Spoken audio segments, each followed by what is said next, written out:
we wrapped up the 2007 season, I think there was a lot of excitement as we looked forward to 2008. And we get, early into the off season and got the news of Ann's resignation. And it wasn't long before we really started to zero in on Brian Egler. It's always a necessity to have a good balance on your team, a good dynamic. So we're looking for that kind of fit.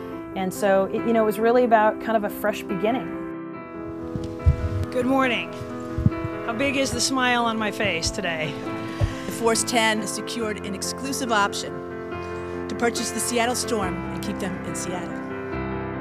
That's really what this came out of, was, I guess at some level, a love for basketball, women's sports, and the community. And that's really what it took. And a lot of gossiping on the phone. A lot of, how do we make this happen? The first time we got together to talk about it, it was more about how do we do it than if we're going to do it. In my opinion, Force 10 is really the model ownership group for the WNBA. They're a group of women who are deeply rooted in our community, and they're just a real asset to the organization. You played the game, so you'd have some ideas. I did play the game, so I understand a little bit about how to put the ball in the basket. I have never run a team before. So looking at the incredible all-stars we were able to put on the team first time out with a new coach and a new ownership group, that was really impressive.